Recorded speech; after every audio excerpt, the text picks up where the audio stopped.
Regardez ceci. Ce sont des sculptures en bronze qui datent du XIIe siècle et qui représentent le souverain du royaume de Bénin avec son épouse. Pour des gens qui vivaient en Afrique à cette époque, c'est-à-dire au XIIe siècle, dans les années 1100, il est difficile d'imaginer la technologie qu'ils possédaient pour pouvoir travailler le métal afin de lui donner des formes aussi précises et aussi détaillées.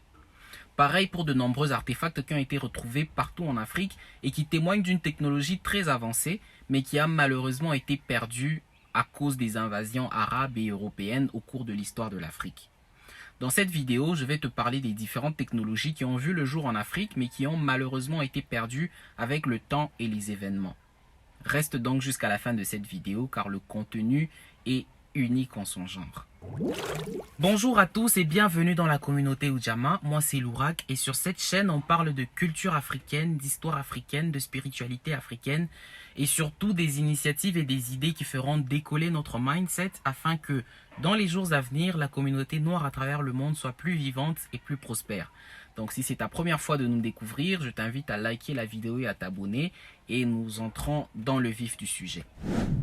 Alors, c'est quoi une technologie ? C'est tout simplement une technique scientifique qui permet de résoudre différentes tâches. Par exemple, si on a besoin de passer un appel à distance, on va utiliser la technologie qui s'appelle la téléphonie. Maintenant, regardons ceci.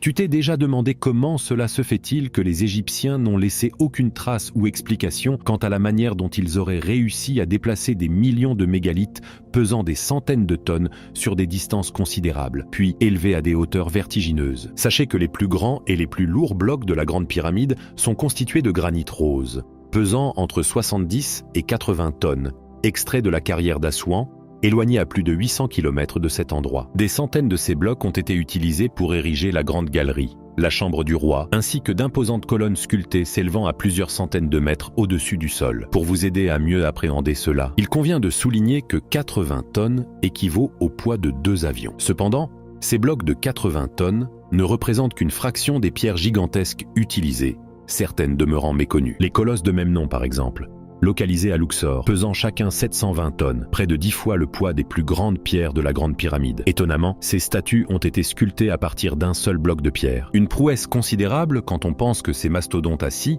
s'élèvent à plus de 18 mètres de hauteur, une grandeur si imposante qu'elle peut seulement être appréciée en les comparant à des individus de taille normale. Même les piédestaux sur lesquels reposent ces statues sont massifs, pesant plusieurs centaines de tonnes. Les autorités égyptiennes ont strictement interdit tout contact avec ces statues, rendant difficile l'accès à des photographies récentes de qualité pour des comparaisons. Cependant, quelques images prises lors de travaux de restauration il y a quelques années subsistent. Observez cet homme qui n'atteint même pas la moitié de la taille de la jambe de la statue. Une autre image montre un homme adulte, à peine plus grand que la cheville de la statue, soulignant l'immensité de ces monuments. Sachez qu'il est historiquement avéré que ces deux statues ont été sculptées dans un seul et unique bloc de pierre, un fait évident lorsqu'on examine attentivement la statue de gauche. Et si la taille et le poids de ces statues ne suffisaient pas à susciter l'intérêt, leur provenance d'une carrière près du Caire, à près de 640 km, ajoute encore plus de mystère à cela. Mais vous voulez savoir ce qu'il y a de plus fou ? Ces statues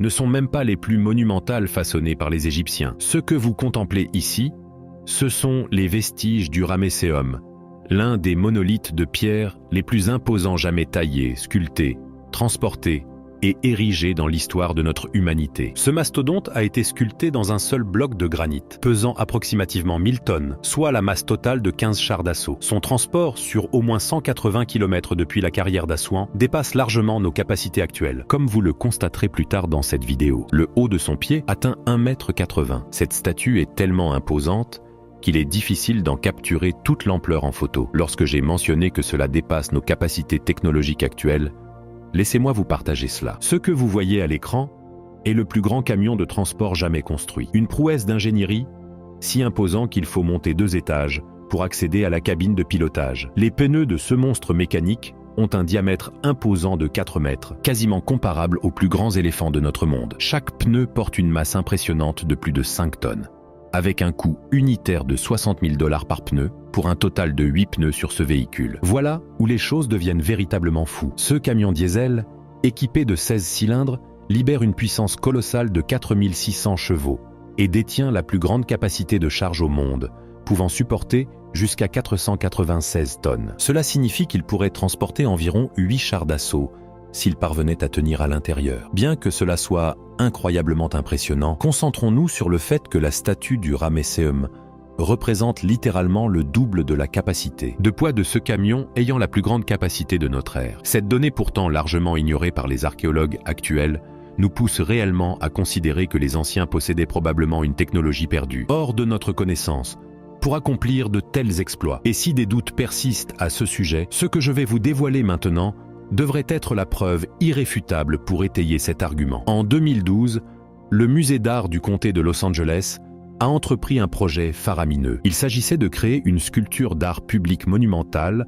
à partir d'une pierre de granit de 340 tonnes, donnant l'impression qu'elle lévitait devant le musée. Cette pierre, évaluée à 300 tonnes et mesurant 2 mètres de haut, a été transportée sur 170 km depuis la carrière. Ce qui rend cette prouesse extraordinaire, c'est que cette pierre de 340 tonnes a nécessité un transport via un camion remorque sur mesure. Ce véhicule mesurait 70 mètres de long, 10 mètres de large, disposait de 44 essieux et était équipé de 196 roues de semi-remorque. Nous sommes tous familiers avec les camions à 18 roues. Cette remorque en avait 11 fois plus. Pour franchir les 170 km, la vitesse était réduite à 5 km à l'heure, le trajet s'étendant sur 11 nuits et nécessitant un coût faramineux de 10 millions de dollars. En réalité, ce projet est considéré comme la plus grande opération de ce type depuis la construction des pyramides par les Égyptiens, nécessitant une année entière de planification et de préparation, de l'amorce à l'achèvement. Il est crucial de souligner que cette pierre de 340 tonnes représente moins de la moitié du poids des 2 colosses de même nom, déplacés sur une distance plus de 3 fois supérieure. De même, cette pierre de 340 tonnes correspond pratiquement à un tiers du poids de la statue de 1000 tonnes du Ramesseum, déplacée sur une distance encore plus grande. Voilà où je veux en venir. Nous demeurons entièrement dans le flou concernant la méthode utilisée par les anciens pour déplacer de telles masses. Pour clarifier, je ne conteste pas la capacité des anciens Égyptiens à déplacer des pierres. Bien sûr, ils en étaient capables.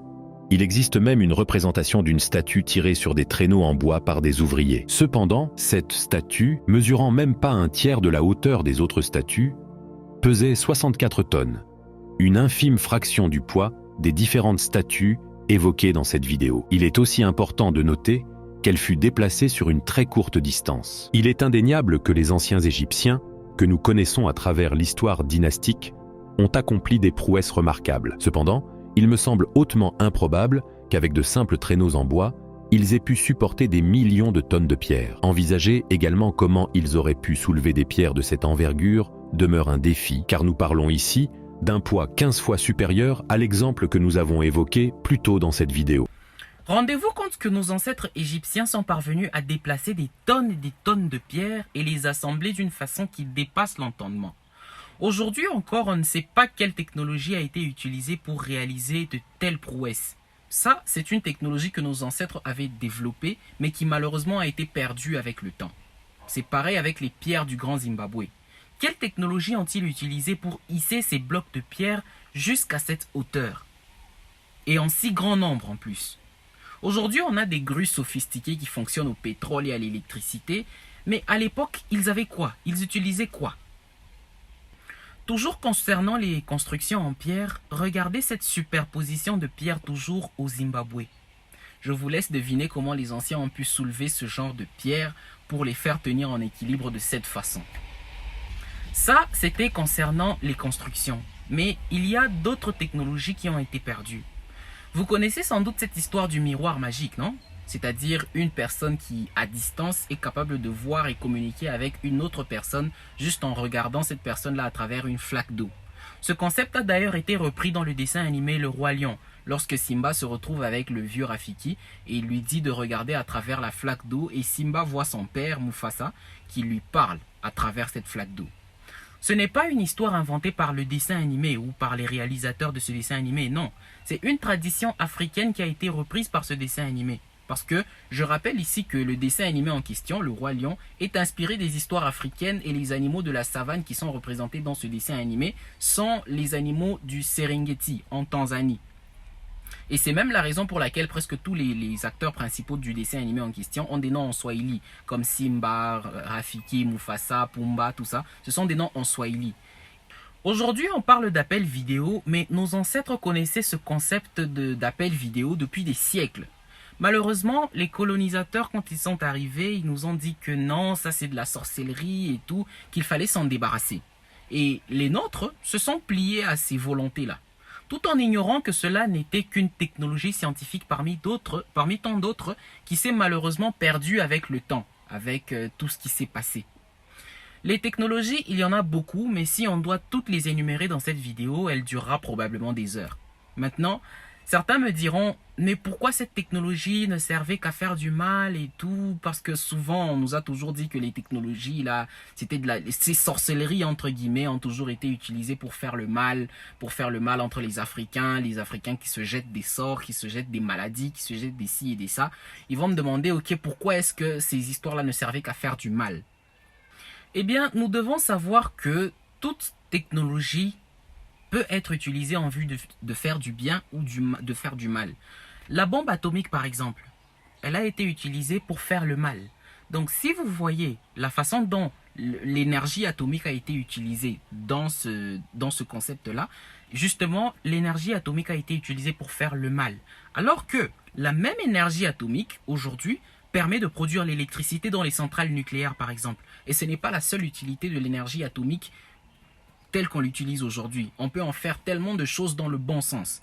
Donc, toute technologie, quelle qu'elle soit, peut être utilisée pour faire le bien ou pour faire le mal. Tout dépend de la personne qui l'utilise. Donc, les technologies africaines qui ont été perdues, malheureusement avec le temps, ont pu servir au bien tout comme au mal. Tout dépend de la personne qui l'utilise. Donc si nous savons que faire le mal n'est pas bénéfique à l'humanité, nous devons arrêter de faire ce mal avec ces technologies. Mais nous pouvons les utiliser pour faire le bien. Tel qu'aujourd'hui, justement, il y a des technologies qui sont utilisées pour faire le bien. Donc si tu as regardé la vidéo jusqu'ici, je te dis merci et n'oublie surtout pas de partager la vidéo avec tes proches, avec les personnes qui seront susceptibles d'être intéressées ou même sur ton statut WhatsApp. Ça fera toujours plaisir. Merci d'avoir regardé. N'oublie pas de liker, de t'abonner. Et on se retrouve dans une prochaine chronique. À très bientôt.